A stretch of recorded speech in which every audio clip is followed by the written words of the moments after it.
saat ini tuh banyak sekali miskonsepsi yang terjadi terkait dengan pembelajaran berdiferensiasi.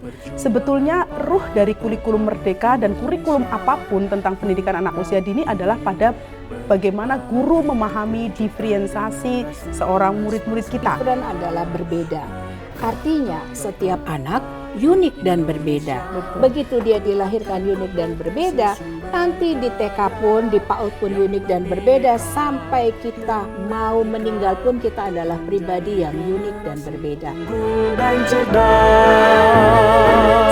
majulah, majulah, Ikatan Dokter PAUD Indonesia. Bersatulah Ikatan Dokter PAUD Indonesia, Indonesia jaya selamanya.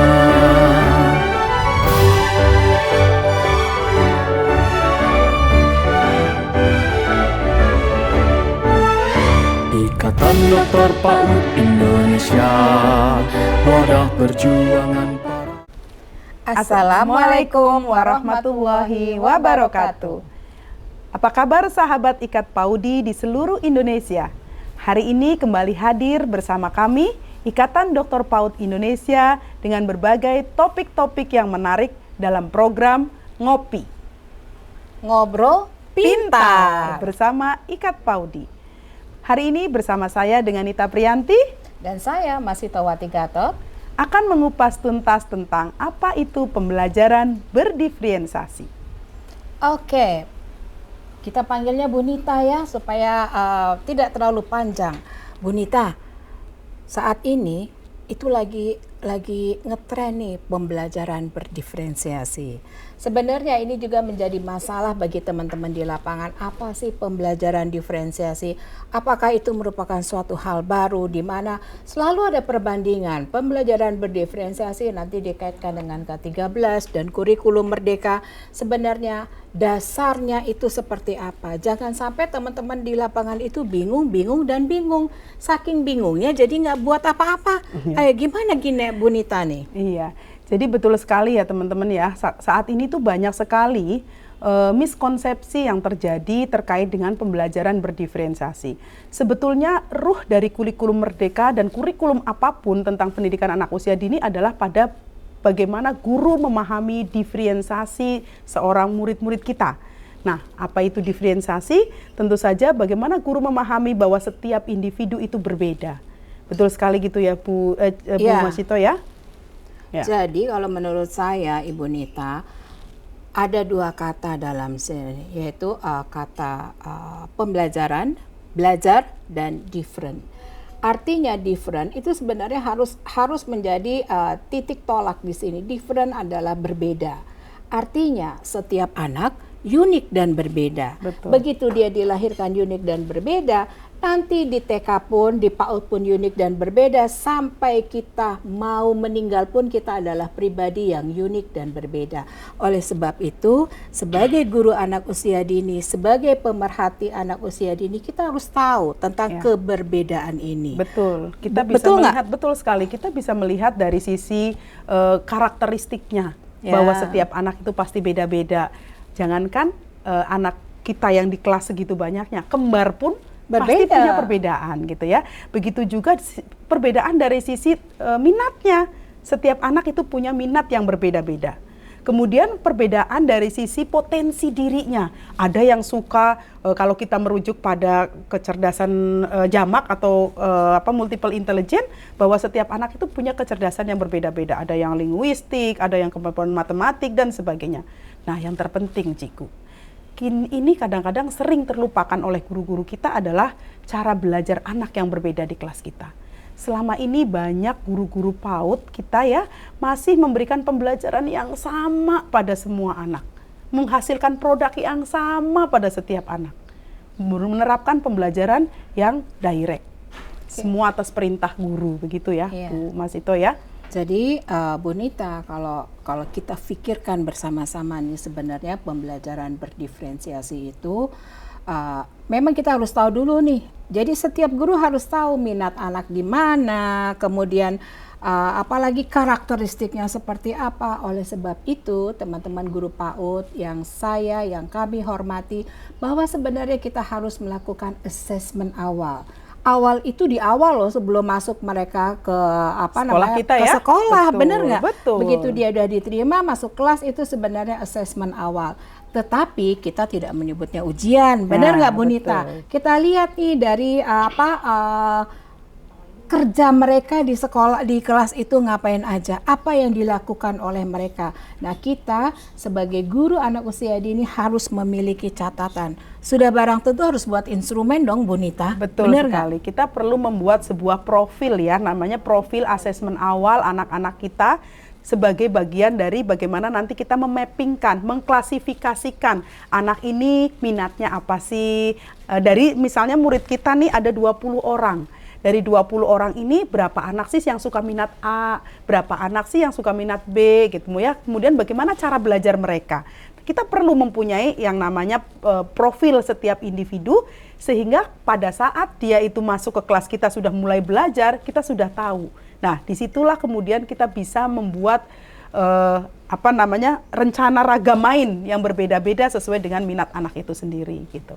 Baik, Bu Nita, ada lagi nih, biasanya teman-teman guru itu ya, yang terjadi sekarang di lapangan itu tidak adanya identifikasi awal, sehingga semua mainan sama, ya kan? Harusnya persentase itu beda-beda, ya kan? Misalnya untuk anak yang kinestetik sudah tentu belajar matematik berhitungnya itu tidak sama dengan anak yang visual. Kenapa?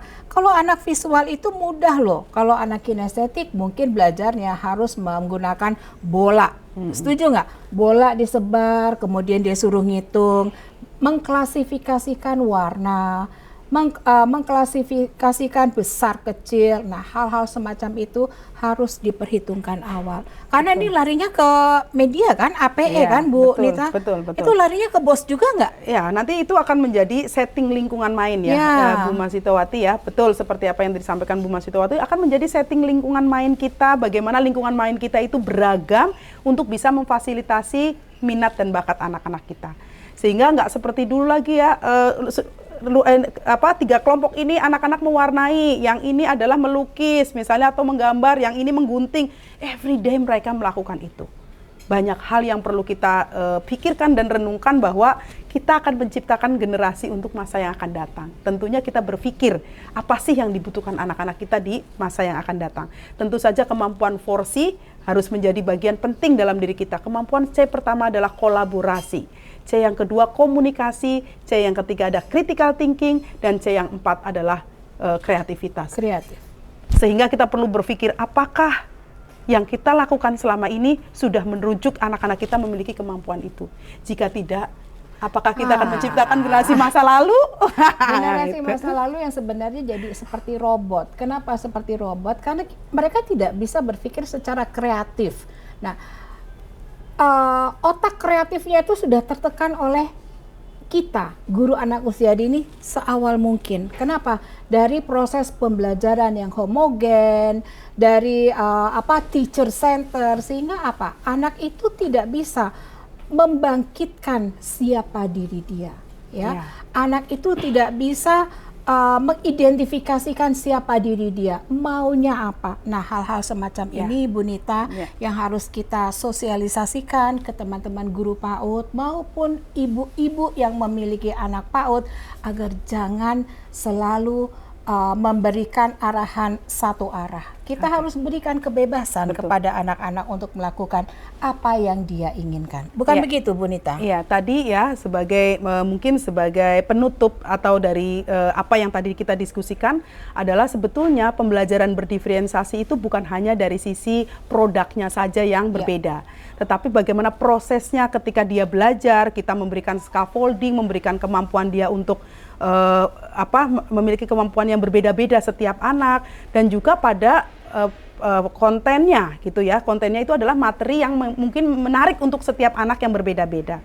Nah, jadi 3 hal yang menjadi pokok penting dalam kita melakukan pembelajaran berdiferensiasi adalah produknya juga harus berbeda, hasil karya anaknya, Kemudian prosesnya juga harus berbeda dari sisi pendampingan setiap individunya, memberikan scaffolding, memberikan kalimat-kalimat pemantik yang berbeda, dan juga dari sisi kontennya atau materi yang ingin kita ajarkan kepada anak-anak juga sesuai dengan minatnya mereka. Wah, ini sebenarnya keren banget ya. Iya. Tapi Bu Nita, udah aus nih. Kita ngopi dulu lah sebentar ya. Oke, sahabat kita tidak lanjutkan mau. lagi dengan hal yang luar biasa. Kita ngopi dulu. Silahkan menikmati kopinya. Wah, ini kopinya enak ya. Mantap. Kopi pahit. Nah, kalau ini ngopinya ngobrol pintar. Ngobrol pintar. Kita lanjutkan diskusi kita hari ini. Menarik sekali tadi apa yang sudah disampaikan di awal ya, sahabat Ikat Paudi di seluruh Nusantara, seluruh Indonesia, bahwa nanti tadi kita sudah membahas tentang bagaimana pembelajaran berdiferensiasi itu bukan hanya dari sisi produknya saja yang berbeda. Saya sering sekali menemui guru-guru PAUD yang menyampaikan, Bu, kami menyediakan satu ragam main, tapi nanti anak-anak bebas loh menentukan pikirannya, membuat sesuatu yang berbeda sesuai dengan minat mereka. Apakah itu termasuk berdiferensiasi? Nah, ini yang perlu menjadi penekanan kita semua, miskonsepsinya ada di sini. Betul nggak, Bu Masitowati? Iya, pada saat saya turun visitasi itu yang terjadi di lapangan tuh mereka buat ini loh Bu Nita, ada 3 meja dengan yang tadi disebutkan ya kan, semua produknya sama. Ya. Pada saat free time justru disitulah kemerdekaan mereka. Jadi ini konsepnya terbalik-balik gitu loh. Yang seharusnya ini menjadi utama jadi sisipan ya kan, menyisipkan antar waktu. Padahal pada saat dia free time itulah mereka menghasilkan yang luar biasa. Jadi yang memang harus kita ubah bersama-sama. Memang mindset itu tidak bisa simsalabim berubah kan Bu Nita. Harus bertahap sampai berapa tahun nanti sampai guru-guru itu siap bagaimana sih pembelajaran diferensiasi. Tapi ini memang harus dilakukan. Jangan sampai anak-anak kita yang jadi korban dalam hal ini. Betul sekali ya Bu Masitowati. Tadi ya teman-teman yang disampaikan Bu Masitowati juga menyampaikan bahwa ada 3 hal ya, kita juga perlu memahami ini bersama. 3 hal itu dalam diferensiasi bukan hanya produknya saja yang berbeda setiap anak, apalagi tadi yang tidak berbeda. Semua anak membuat hal yang sama. Nah, sementara yang produknya saja berbeda, itu belum disebut sebagai diferensiasi. Karena diferensiasi itu harus menyangkut dari produknya yang berbeda, proses pembelajarannya yang berbeda setiap individu, memperhatikan minat anak, memperhatikan dari kesiapan belajar anak gitu ya, untuk mempelajari sebuah hal-hal baru. Nah, ini juga harus kita perhatikan sebagai bagian dari diferensiasi. Yang terakhir adalah, yang berikutnya, yang ketiga adalah dari sisi pengetahuannya, kontennya. Konten yang ingin kita sampaikan kepada anak-anak. Enggak semua anak pengen belajarnya sama. Sementara kita hari ini, temanya adalah tema tentang transportasi. Semua anak belajar bikin mobil, mempelajari anak mewarnai mobil dan sebagainya. Sementara ada anak yang tidak tertarik dengan hal itu. Dia tertarik dengan alam, dia tertarik dengan lingkungan. Nah, kita tidak memfasilitasi perbedaan itu. Maka perbedaan yang perlu kita sampaikan kepada anak-anak saat kita mengajar adalah 3 hal ini tadi. Dari sisi prosesnya juga harus berbeda, dari sisi konten materi atau tema juga harus setiap anak individunya juga harus sesuai dengan minatnya, dan yang berikutnya adalah dari sisi konten, produk, dan juga produknya, konten, proses, dan produk. Nah, dari sisi produknya, setiap anak bebas mengeluarkan ide-idenya, mengeluarkan minatnya, apa yang dia inginkan, sehingga menghasilkan produk yang dia inginkan, bukan apa yang Bu Guru inginkan. Jadi sebenarnya Bu Nita, ini saya kepikiran ya, kalau saya turun ke lapangan, saya lihat, saya perhatikan ya, sebenarnya ini misalnya transportasi temanya, ya kan. Seharusnya Bu Guru itu jangan mematok hanya mobil saja. Iya. Jadi berikan kebebasan, di situ ada kereta api, taruh ke kereta api. Kemudian anak dibiarkan atau diminta untuk membuat sesuatu kereta api dari kardus. Artinya Bu Guru sudah harus mempersiapkan kardus.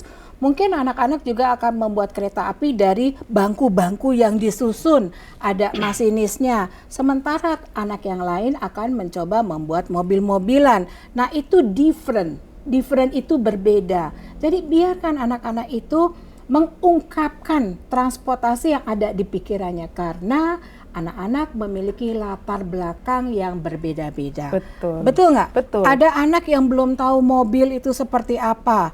Ada anak yang belum pernah naik kereta api. Nah, inilah yang harus kita kenalkan kepada anak-anak, bahwa latar belakang keluarga sangat berpengaruh terhadap proses pembelajaran anak. Ya, karena mereka tuh datang ke sekolah itu sudah membawa potensi dari rumah masing-masing sesuai budayanya di rumahnya. Mungkin di rumahnya mungkin ada yang dari daerah mana dia mengenal alat transportasi lain gitu ya. Mungkin perahu. Di satu daerah, iya mungkin di kita nggak ada transportasi perahu. Nah, tapi ketika dia di lingkungan sekolahnya dia sudah bercampur dengan yang lain, disitulah kemudian kita harus menghargai setiap anak itu dari sisi latar belakang budayanya juga, yang bisa kita fasilitasi untuk diferensiasi setiap individu itu. Jadi sebenarnya diferensiasi itu pengayaan loh ya, enrichment, betul nggak? Pengayaan dari suatu proses pembelajaran, dan juga anak-anak yang tidak tahu perahu nantinya dia tahu perahu, ya kan? Ya. Anak-anak ada loh, anak-anak usia dini yang belum pernah naik kereta api. Ada loh anak-anak usia dini yang belum pernah naik mobil pribadi, naiknya angkot. Jadi di pikirannya cuma angkot ya, sekali-sekali kita bisa yang punya naik mobil pribadi, ada yang belum pernah naik bus, karena baru naik angkot. Bukan begitu ya Bu Nita? Betul ya? sekali. Jadi intinya adalah sahabat Ikat Paudi di seluruh Indonesia, bahwa bagaimana sih mewujudkan pembelajaran berdiferensiasi ini. Bagaimana mewujudkannya? Yang pertama adalah kita memahami karakteristik dan tahapan perkembangan setiap anak. Karena setiap anak tidak akan mencapai tahapan perkembangan yang sama. Setiap anak pasti beda-beda. Yang kedua, kita harus mengenali potensi setiap individu. Nah, yang ketiga, tersedianya lingkungan pembelajaran yang memberikan pilihan. Nggak cuma satu, belajarnya di satu ini mewarnai saja, tidak. Tapi banyak sekali ragam main yang membuat mereka itu akhirnya membuat rasa penasaran anak, rasa ingin tahu anak itu terbangun. Ya, bikin kepo anak-anak. Bikin kepo. Iya, akhirnya mereka mengambil keputusan sendiri. Iya, dia mau bikin apa gitu ya. Sebenarnya anak yang mengambil keputusan sendiri itu yang sangat dibutuhkan. Betul. Karena itu dia percaya diri. Betul. Kemudian percaya diri, sehingga nanti ke depannya dia akan menjadi orang yang sukses insya Allah. Amin. Nah, kalau sementara kita selalu memberikan kerja ini ya, kerja itu ya, maka berikan anak-anak tidak memiliki rasa percaya diri. Betul sekali. Yang berikutnya adalah adanya interaksi yang positif antar anak. Nah, saat mereka itu nggak ada bullying ya di antara mereka, kemudian mereka interaksinya positif, itu juga akan membangun diferensiasi pada proses pembelajaran. Yang berikutnya adalah yang tak kalah pentingnya adalah literasi kita itu sangat rendah. Maka perlu untuk bisa mengembangkan kemampuan literasi pada anak, dan kita perlu menyediakan media buku ya, menyedia buku di semua ragam main yang kita siapkan. Sehingga apa? Sehingga anak-anak yang memiliki keinginan berbeda, tadi ya dari awal kita pembelajaran, kita sudah mappingkan, kita sudah mengklasifikasi, oh dia senangnya di kendaraan, berarti kita perlu menyediakan buku-buku tentang kendaraan. Kemudian di ragam main lain, oh ada anak-anak di sini suka sekali dengan alat-alat, misalnya dengan alam, taman, maka kita juga perlu menyediakan buku-buku yang mendukung hal itu. Sehingga apa? Sehingga ketersediaan buku bacaan yang menarik pun itu akan memfasilitasi anak-anak yang memiliki perbedaan itu tadi, sehingga diferensiasi itu bisa betul-betul kita laksanakan dalam proses pembelajaran di kelas. Nah, problemnya Bu Nita, kebanyakan teman-teman di lapangan pasti akan berpikir seperti ini. Kita nggak punya uang buat beli buku, yayasan nggak menyediakan. Nah, ini sebenarnya yang harus kreatif itu kan gurunya, ya toh. Ya. Nah, untuk menuju ke sana Bu Nita, ya, gimana untuk kita ngopi dulu nih ternyata. Oke, kita nanti setelah ini kita ada diskusi yang tidak kalah menarik. Ngopi cantik dulu. Ngobrol pintar bareng Ikat Paudi. Kita lanjutkan ya Ibu Nita, tadi kita udah panjang kali lebar, tetapi kita belum masuk ke intinya nih, ya kan? Proses belajarnya itu kan anak usia dini harus melalui bermain, bermain, dan bermain. Ya, oleh karena itu, bagaimana sih pembelajaran berdiferensiasi? Kita masukkan melalui bermain. Gimana itu, Bu Nita? Iya, betul sekali ya teman-teman sekalian. Pembelajaran berdiferensiasi tadi kita sudah sangat memahami setiap individu yang berbeda-beda. Nah, tadi dengan cara bermain yang seperti apa?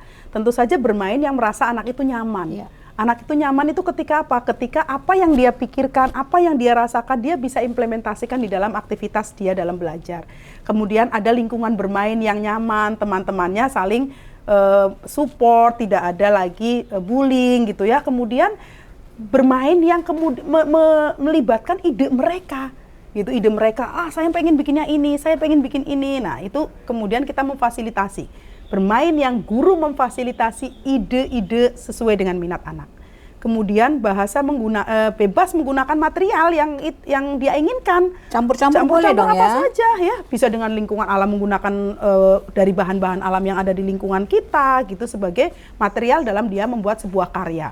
Membuat media sesuai dengan keinginannya gitu ya. Bukan dipatok oleh guru, pokoknya kamu itu ini ya, balok aja atau apa tidak. Tapi kita memberikan kebebasan anak untuk memilih apa yang dia inginkan menggunakan apa. Kemudian tadi interaksi yang positif antar anak juga sangat mendukung anak untuk bisa bermain dengan aman, nyaman dan menyenangkan. Gitu. Saya rasa satu lagi Bu Nita dalam hal ini yang harus kita kembali lagi mindset ya daripada teman-teman kita di lapangan, bahwa ibu-ibu guru, bapak guru di lapangan jangan terlalu banyak intervensi. Apabila seorang anak itu sudah asik bermain, jangan langsung dipotong, bikin apa, mau apa, begini, udah jangan, biarkan dia bermain.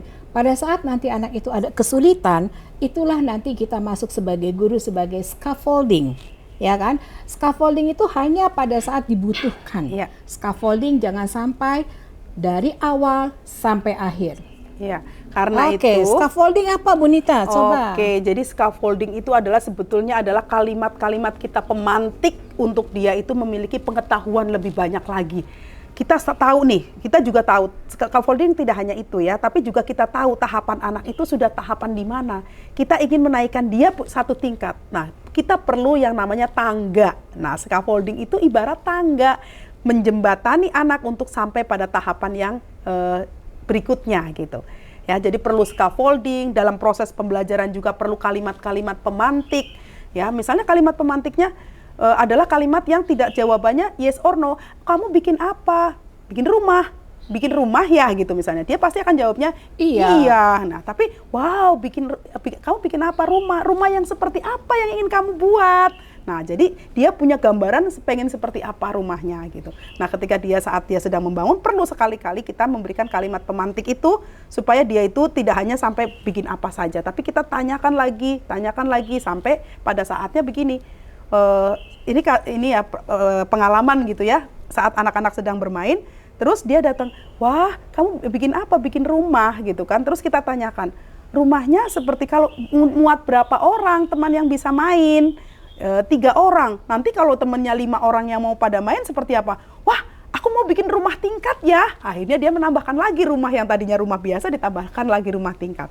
Nah, itu adalah kalimat-kalimat pemantik yang kita juga memahami scaffolding itu tadi gitu. Nah, mungkin kalimat pemantik ini kalimat terbuka ya, Bu Nita, betul. ya. Open-ended question namanya ya. Terbuka. Dan juga ada rumusnya kan Bu Nita, 5W1H. Ya. Nah, itu yang menjadi dasar guru-guru kita kalau bertanya itu jangan pertanyaan tertutup. Ya. Karena kalau pertanyaan tertutup akan membuat anak juga tertutup. Misalnya cuma ya tidak, ya tidak, boleh enggak. Nah, biarkan anak berkembang otaknya karena ini juga berkaitan dengan sinap-sinap yang ada di otak. Ya kan, mungkin perlu teman-teman sahabat anak. Ikat PAUD juga perlu ya. Sinapsnya. Jadi sahabat ikat PAUD juga perlu tadi ya 5W1H itu apa ya? Silahkan mungkin kita bisa mendiskusikannya untuk hal itu. Jadi kalimat pemantik itu tadi perlu ada 5W1H gitu ya. Oke, silahkan. Contohnya apa coba 5W1H? Iya kan di mana ya? Sama siapa gitu ya? Kapan? Nah, itu adalah kalimat-kalimat yang nantinya akan menjadi anak itu menjawabnya bukan hanya yes or no atau iya atau tidak atau boleh atau tidak. Tapi membutuhkan pemikiran yang lebih mendalam terhadap satu materi atau konten atau topik yang sedang dibuat oleh anak.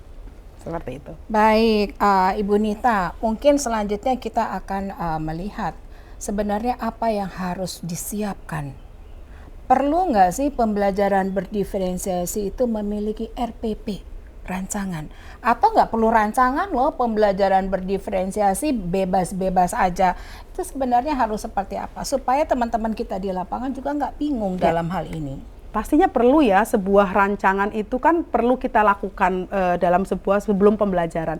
Tetapi namanya rancangan itu hanya sebuah rencana, kan RPP itu rencana. Kalau nanti ternyata anak-anaknya mengikuti apa yang sudah kita rencanakan, namanya jodoh. Tapi kalau jika ternyata apa yang kita sudah rencanakan ternyata anak-anak tidak berminat dengan apa yang sudah kita rencanakan, ya kita berikan kebebasan mereka untuk memilih apa yang dia inginkan. Berarti belum berjodoh namanya ya. Artinya kalau pembelajaran berdiferensiasi sudah barang tentu awalnya gurunya dulu dong ngasih tahu. Betul. Benar nggak? Pembelajaran berdiferensiasi tidak semata-mata kemudian anak-anak silakan main, kan nggak gitu ya. Pertama dengan tahapan melalui guru, kemudian pertemuan ketiga anak sudah paham apa yang akan dibuat. Ya. Mungkin kalau saya sih Bu Nita, literasi itu penting sekali. Betul. Ya, ini juga guru ya. Ibu guru-guru PAUD yang luar biasa harus mulai belajar bagaimana membuat big book. Karena big book itu sesuai dengan tema yang akan kita berikan kepada anak-anak. Jadi jangan sampai big book itu buku besar ya. Udah tahu belum? Saya nggak bawa contohnya, bukunya besar sekali. Ibu-ibu guru PAUD itu bisa membuatnya sendiri berdasarkan kebutuhan. Nah, dari situlah nanti kita bisa masuk ke dalam proses pembelajaran berikutnya. Ya. Bukan gitu, Bu Nita? Betul sekali. Jadi yang tadi ya disampaikan oleh Bu Masito bahwa bermain yang seperti apa sih tadi ya? Pastinya bermain yang bisa mengembangkan kemampuan anak yang berbeda-beda itu tadi. Bagaimana kita seorang guru memfasilitasi perbedaan anak, ya pastinya bermainnya itu harus mengembangkan berbagai aspek perkembangan. Yang kedua, memberikan keterampilan inquiry. Inquiry itu keterampilan rasa ingin tahu anak, membangun rasa kepo anak. Nah, gimana tuh kita sebagai seorang guru menyiapkan sebuah ragam main, ya ragam main yang membuat anak-anak merasa tertantang untuk membuat sesuatu sesuai dengan karyanya. Kemudian bagaimana kemudian lingkungan bermain juga mengembangkan imajinasi anak. Jadi dibuat semenarik mungkin, ya dibuat sebagus mungkin sehingga anak-anak penasaran ini apa yang dibuat oleh bu guru. Nah, kemudian dengan kalimat tadi di awal pembelajaran kita memberikan pemahaman tentang satu topik itu akan memunculkan kemampuan anak untuk membangun karya-karya sesuai dengan minat ya. Nah, ini mungkin Bu Nita dari awal sampai udah sepertiga akhir nih ceritanya. Artinya kita harus menilai. Tadi kan harus ada tujuan kegiatan. Dari tujuan kegiatan ini akan lari ibu-ibu ya ke yang namanya assessment atau penilaian. Jadi assessment penilaian sangat tergantung daripada tujuan yang dibuat oleh ibu-ibu semua. Tercapai nggak sih ini tujuan? Karena ini nanti akan kan turunannya dari capaian pembelajaran, kalau sekarang capaian perkembangan katanya. Turun menjadi tujuan pembelajaran, turun menjadi tujuan kegiatan. Dari tujuan kegiatan nanti kita akan mengakses seberapa ketercapaian anak hari ini mereka belajar. Ya, belajar melalui bermain. Nah, dalam hal ini Bu Nita, semua aspek perkembangan kan harus dianalisis kan, harus distimulasi, kemudian harus diakses ketercapaiannya. Bukan begitu Bu Nita? Iya, betul sekali bahwa setiap anak itu ya kita harus punya data sebagai guru itu sebagai observer. Ya, bisa mengobservasi setiap perbedaan individu itu tadi. Nah, dari perbedaan individu itulah kemudian kita merancang pembelajarannya. Memperancang pembelajaran yang tadi memfasilitasi setiap individu yang berbeda. Nah, itulah yang namanya diferensiasi. Jadi, sahabat Ikat Paudi yang ada di seluruh Indonesia, bahwa diferensiasi itu ada 3 hal yang perlu menjadi pertimbangan kita di dalam merancang sebuah pembelajaran. Yang pertama adalah diferensiasi dari sisi produknya. Anak-anak diberikan kebebasan untuk membuat sebuah karya, memberikan imajinasi sesuai dengan apa yang dia pikirkan. Yang kedua dari prosesnya. Prosesnya inilah peran penting kita sebagai guru, yaitu dari sisi bagaimana kita menyiapkan ragam main, bagaimana kita memberikan kalimat-kalimat pemantik, scaffolding dan sebagainya, serta menyiapkan media dan sumber belajar. Itu dari sisi prosesnya. Yang berikutnya adalah dari sisi konten atau pengetahuan dan keterampilan yang ingin kita bangun pada anak-anak, juga kita harus melihat perbedaan individu itu. Tidak semua anak menyukai satu topik yang sama. Karena itu perlu menyiapkan hal-hal yang berbeda. Tadi dengan medianya, dengan kemudian materi atau buku-buku yang menunjang anak-anak dengan perbedaan individu itu tadi. Sahabat Ikat PAUD yang ada di seluruh Indonesia, demikian diskusi kita pada Ngopi Pintar kali ini bersama Ikatan Dokter PAUD Indonesia. Sampai ketemu pada topik-topik yang akan datang oleh para dokter-dokter PAUD yang tidak kalah menariknya bersama Ikatan Dokter PAUD Indonesia. Terima kasih. Wassalamualaikum warahmatullahi wabarakatuh.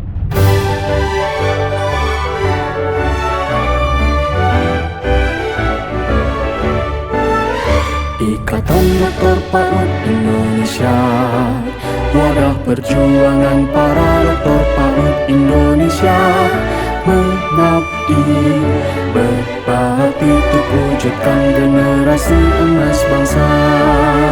Ikatan Dokter PAUD Indonesia, kuatkan kompetensi sumber daya yang berbineka tunggal ika untuk menjadi generasi unggul dan cerdas. Majulah, majulah, Ikatan Dokter PAUD Indonesia. Bersatulah Ikatan Dokter PAUD Indonesia. Indonesia jaya selamanya.